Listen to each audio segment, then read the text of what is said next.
Transgênero? Que transrealidade é essa? Pois é, esse é o assunto de hoje. Pega o seu copo de água, coloque do seu ladinho aí e não perca nada desse vídeo, nenhum detalhe, porque o assunto hoje está quentíssimo e você não pode perder nada dele. Aproveite e compartilhe com seus amigos, com seus irmãos, para que esse trabalho ele venha se expandir. Porque até mesmo para você que não é inscrito em nosso canal, se inscreva, acione aí o sininho de notificação e deixe o seu like. Porque você deixando o seu like, essa ferramenta vai compreender que esse trabalho é relevante e vai compartilhar com várias outras pessoas. Significa dizer que várias outras pessoas serão abençoadas tanto quanto você. E você, dessa forma, será também um comparticipante desse trabalho. Tá bom? Dito isso, meus queridos, eu sou o pastor Arlindo Pessoa, para aqueles que ainda não me conhecem, esposo da missionária Eliane Pessoa e pai do Rony. Nós congregamos aqui na Assembleia de Deus, na rua São Geraldo, aqui em Bom Sucesso, no Rio de Janeiro. Esta igreja é presidida pelo nosso querido pastor Eliseu Alves, a quem também preside a nossa convenção CEADERJ. A quem também queremos estender aqui o nosso abraço e agradecimento pela confiança de nos deixar, nos confiar esse trabalho tão lindo e tão maravilhoso. Queremos também aqui expandir, estender o nosso abraço, os nossos cumprimentos a todos os dirigentes de congregação aqui do Rio de Janeiro, de Macaé, de Friburgo e também do Espírito Santo. Todos os professores de escola bíblica dominical se sintam abraçados. Deus muito lhes abençoe. Nós vamos tratar hoje do assunto transgênero. Que transrealidade é essa? Aqui o texto áureo da nossa lição de hoje diz assim, ó: portanto deixará o varão a seu pai e a sua mãe e apegar-se à sua mulher, e serão ambos uma só carne. Gênesis capítulo 2, versículo 24. A verdade prática diz assim, ó: a sexualidade bíblica é heterossexual, biologicamente definida conforme o sexo divinamente criado. Então, dentro dessa visão bíblica que temos, nós vamos tratar desse assunto. Nós queremos falar que o que estamos fazendo aqui não é um discurso de ódio, mas como sendo Bíblias cristãos, nós defendemos uma posição que a Bíblia nos mostra, que a Bíblia nos dá. Então, não estamos com discurso de ódio e nem nos tornamos e nem queremos comprar ou continuar uma briga com um movimento contrário ao nosso pensamento. Muito pelo contrário. Nós amamos a todos, amamos, por isso queremos ajudar a levar a palavra a todos, porque esse é o objetivo. Não somos inimigo de quem pensa ao contrário, de quem vive ao contrário da gente. Muito pelo contrário. Nós pregamos o evangelho nas ruas, é para alcançar todas as pessoas. A Bíblia diz assim, que Deus amou o mundo de tal maneira que deu seu Filho unigênito, o único Filho, para morrer por todo aquele que crê nele, esse não venha a perecer, mas venha a ter a vida eterna. Morreu por todos. Não somos nós os aferidores de medidas, não somos nós os inimigos daqueles que nós devemos levar a palavra. Nós somos contrário, igualmente à Bíblia, à prática do pecado, mas a matéria-prima, que é as vidas das pessoas, essas que serão aproveitadas. Pecado e prática do pecado se joga fora, mas as pessoas, elas são acolhidas, elas serão salvas através desse propósito. A mensagem é para todos e nós amamos a todos, mas a Bíblia fala aqui de um princípio, fala de um modelo que Deus estabeleceu, e aqui nós vamos biblicamente desconstruir essas ideologias de gênero que foi tratado nesta lição aqui. Transgênero. Que transrealidade é essa, né? Essa é a palavra-chave, transgênero. Isso aqui está subdividido, esta aula, em 3 tópicos. O primeiro tópico é compreendendo o pensamento da transgeneridade. E segundo é reafirmando a visão bíblica de gênero. E terceiro e último diz assim, ó: efeitos da ideologia transgênero. Então vamos para a nossa lição. compreendendo o pensamento da transgeneridade, né? Identidade de gênero. O gênero identifica os seres, preste atenção, o gênero identifica os seres inequívocos do sexo masculino e feminino. Identidade de gênero é isso, que defende, que mostra, que deixa claro que a definição define o homem e a mulher criado gênero masculino, gênero feminino. Compreende-se isso. Dentro da questão da masculinidade macho e fêmea, e também gênero feminino ou masculino e feminino, e também a questão aqui da sexualidade masculino e feminino. Esses três, eles estão intrínsecos entre si. Não pode desassociar, não pode criar ideologias, tentar criar, mudar a gramática, colocar aí palavras para tornarem palavras neutras, porque diz que a nossa gramática é machista, é agressiva. Não é desta forma, não se deve fazer desta forma. Biblicamente nós já temos definido isso e não devemos concordar com esta ideologia. Bem, cisgênero e transgênero. O que é cisgênero e o que é transgênero? Cisgênero é aquele que nasce com as genitálias masculinas e compreende e aceita o seu corpo, a sua vida como um homem. Ou vice-versa, a mulher que nasceu com genitálias genitália feminina e assume e se aceita como mulher. Então é isso, é cisgênero. E transgênero? Transgênero é aquele que acredita que nasceu com a genitália masculina, mas não se assume como homem. Ele se sente mulher. Ele acredita até que nasceu em um corpo errado. Ou vice-versa, ou a mulher que nasceu, claro, com as genitálias femininas, mas ela acredita ser homem. Por isso ela acredita que não nasceu num corpo correto. Então, isso é transgênero. Mas nós vamos compreender aqui melhor que é muito mais do que isso. Transgênero.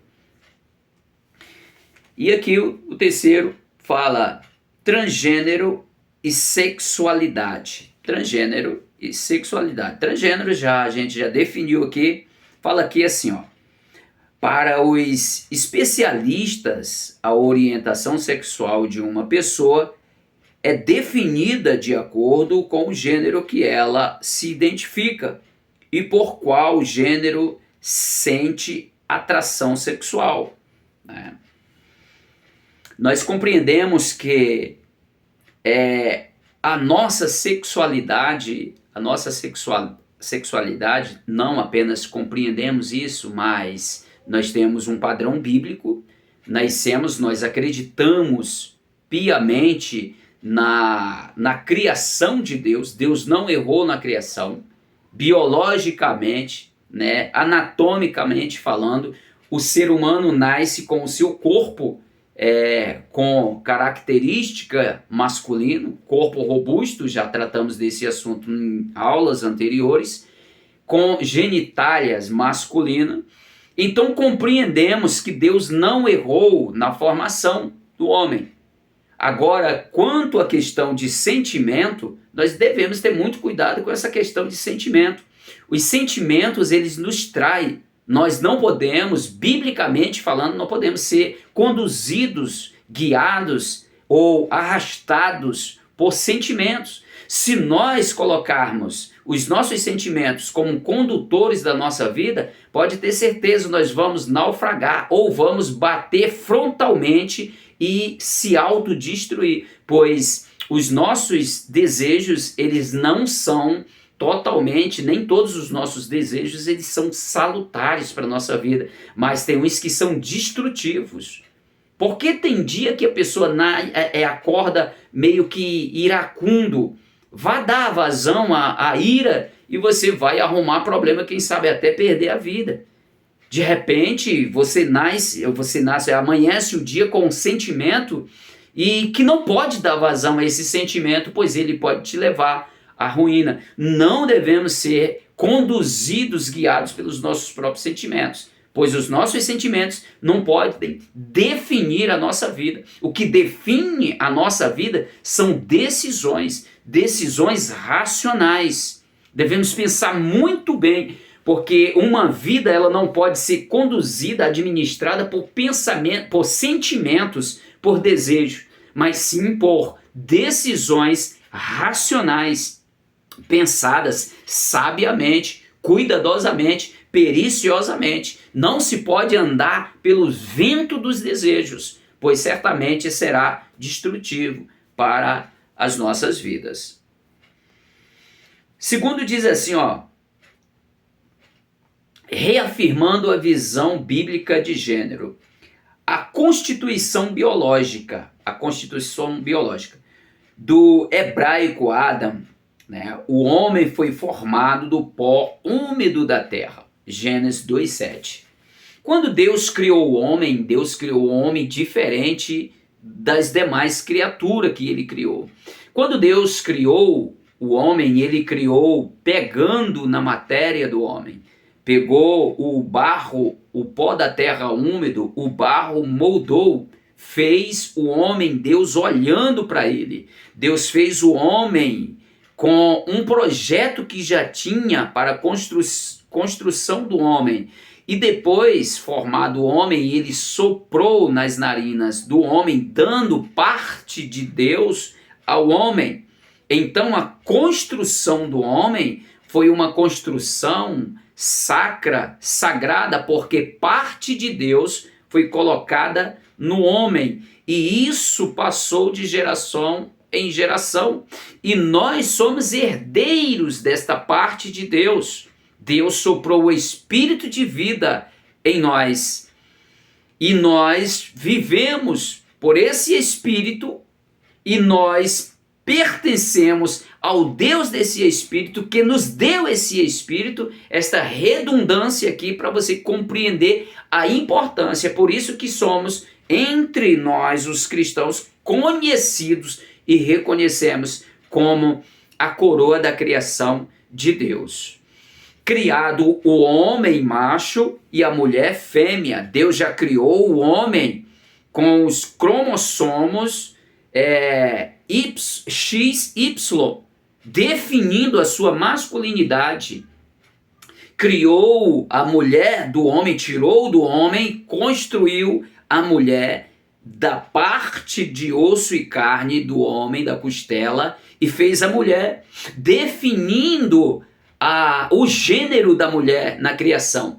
Deus constituiu a mulher com seus cromossomos XX, definindo o sexo da mulher, a sexualidade, o gênero feminino. Colocou homem, Ish, mulher, Ishá. Ish, Ishá.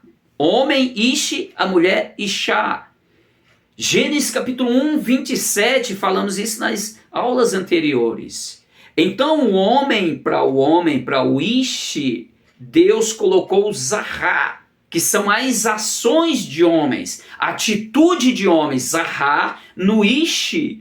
Deus construiu o homem completo, com a sua formação biológica, Ish, característica de homem, e dentro dele, no sopro de Deus, criando, estruturando, preparando, capacitando o homem com o Zahá, atitude de homem, pensamento de homem, desejo de homem, força de homem, característica de homem para um propósito de homem. E para a mulher, quando criou a mulher, Deus já colocou também o Nekivá na mulher, com característica de mulher, sentimento de mulher, capacidade da mulher de desenvolver coisas de mulher.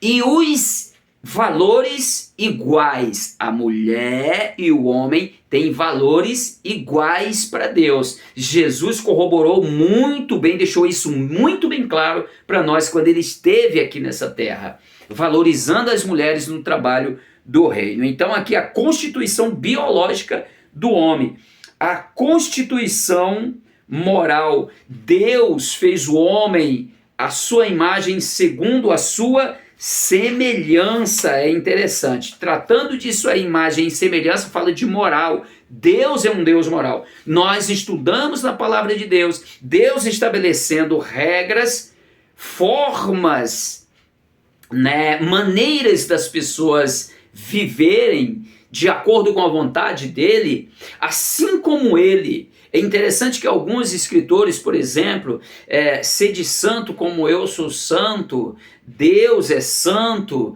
e Deus é moral, e a moral de Deus requer que os seus seguidores também sejam como ele, um ser moral nesta sociedade. Mesmo que algumas coisas hoje sejam legal, mas não moral, nós ainda estamos guardando a moralidade, porque somos seres criados à imagem de Deus. Mesmo que lá no Éden foi manchada esta imagem, mas em Cristo Jesus abriu a nossa mente e o nosso coração para compreendermos os planos e projetos de Deus. Por isso vivemos uma vida moral e nós não podemos se render, se curvar diante dos apelos da imoralidade ou dessa transgeneridade que tem aí nos oferecido liberdade essa que precisamos abrir os nossos olhos.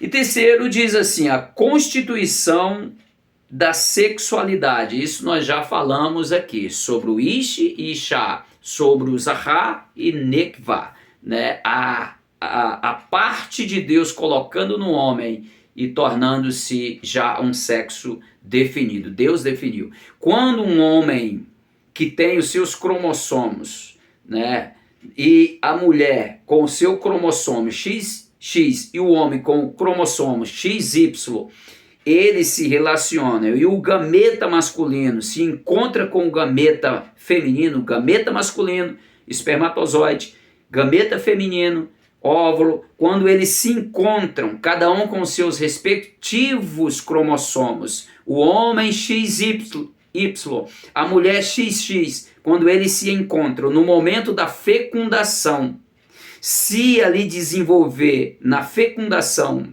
né, um zigoto, né, um zigoto com tendência a Y, já está formando um menino.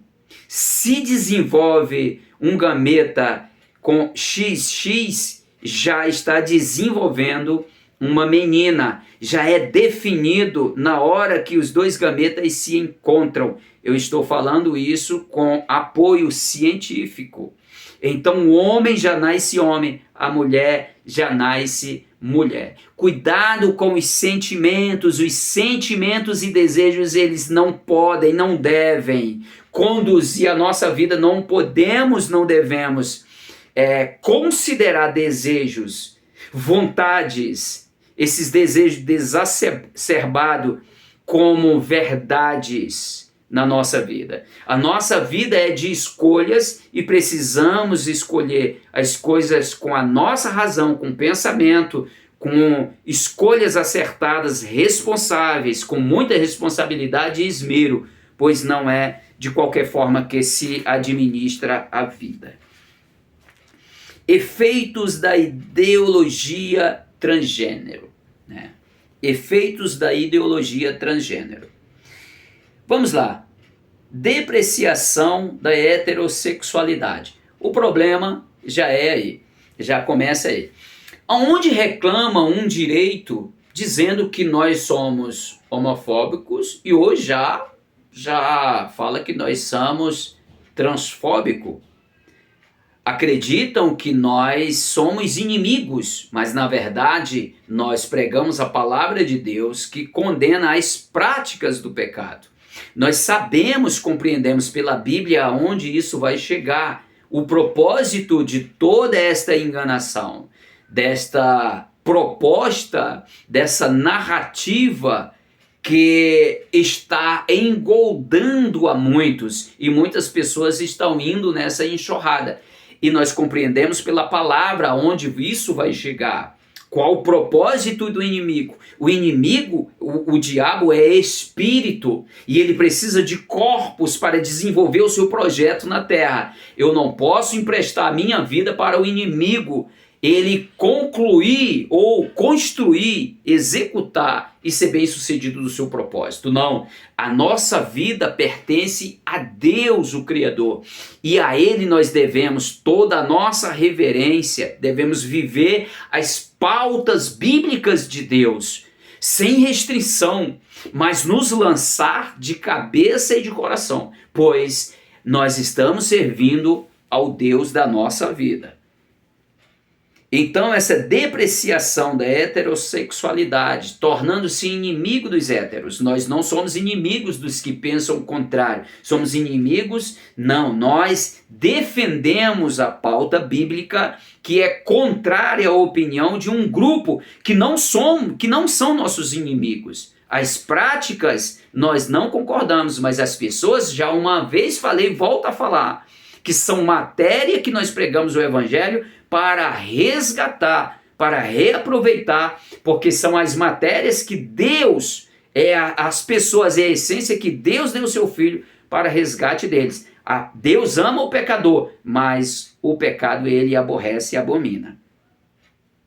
Segundo aqui, construção de narrativas. Essas construções, essa construção de narrativa, eu ouvi alguém de muita relevância, de importância na sociedade, no nosso país, dizer que uma boa mentira ou uma mentira bem contada, ela vai se alastrar e depois disso se constrói uma narrativa. Depois que constrói uma narrativa, você já tem um projeto, tem uma doutrinação, tem tudo isso.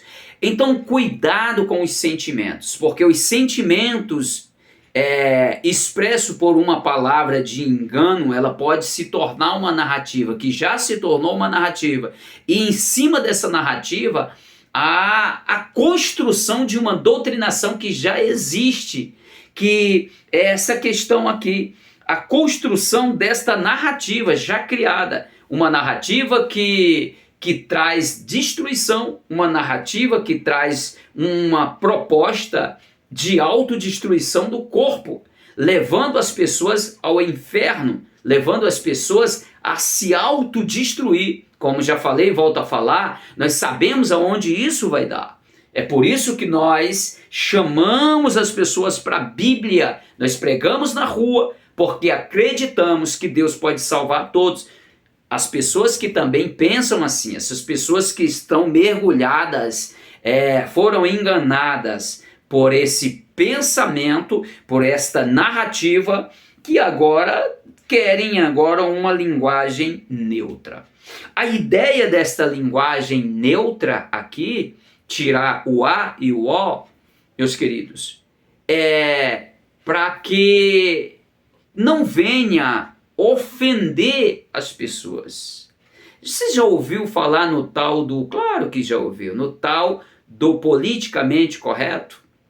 Aquilo, as pessoas que falam tanto de preconceito, mas é aquelas pessoas que mais têm medo de preconceito, que são os maiores preconceituosos, que agora já olham de forma de olho virado, de cara virada, com cara de raiva, de ódio dos heterossexuais. Nós não somos seus inimigos, de forma alguma. Linguagem neutra, por exemplo, ao invés, quando criar essa linguagem neutra, tirando o A e o O, que são artigos definidos, ou que define, quando falar no sentido de todas no sentido feminino, todas, aí vai trazer a ideia de mulher, todas, não, quer desconstruir. Vamos usar uma linguagem neutra. Tirando o A, coloca todes. Então, isso é uma linguagem neutra. Meus queridos, querendo mexer na gramática do nosso português. Tirando o O, quando falar essa questão de amigos.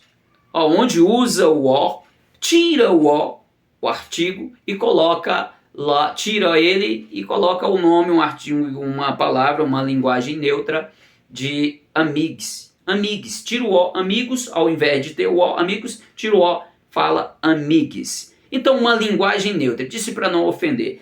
Amados, que tipo de geração, de sociedade nós estamos criando, construindo? Umas pessoas que não aguentam se ouvir uma palavra. Não estou aqui fazendo apologia a essa questão de preconceito, de palavras racistas. Eu não gosto de forma alguma. Sou nordestino, moro aqui no Rio de Janeiro. Não gosto que ninguém me chame pelo nome do meu estado. Eu tenho nome. Eu não gosto, não me sinto bem. Não vou entrar em guerra com ninguém por causa disso. Não vou de forma alguma. Não faça bullying com ninguém, mas também não vá desmaiar porque alguém te chamou um nome aí, fez bullying de você. Seja forte, tenha convicção de quem você é. Não deixe que o que as pessoas pensam e falam de você, você venha aceitar como que fosse verdade. Não caia nesse engano, seja uma pessoa fortalecida pela convicção de quem você é. Deus te fez pessoa forte, então seja dessa forma. Caia fora dessa questão de preconceito, não construa, não some com ninguém que queira criar essas ideologias que pensam que estão se livrando de um preconceito, mas estão sendo tão preconceituosos como aqueles preconceituosos. Fui redundante, né? Então, meus queridos, essa é a poção, a lição de número 8 dessa nossa temática, a Igreja de Cristo e o Império do Mal. Deus abençoe a sua vida e até a próxima, assim querendo o nosso Deus. Até lá!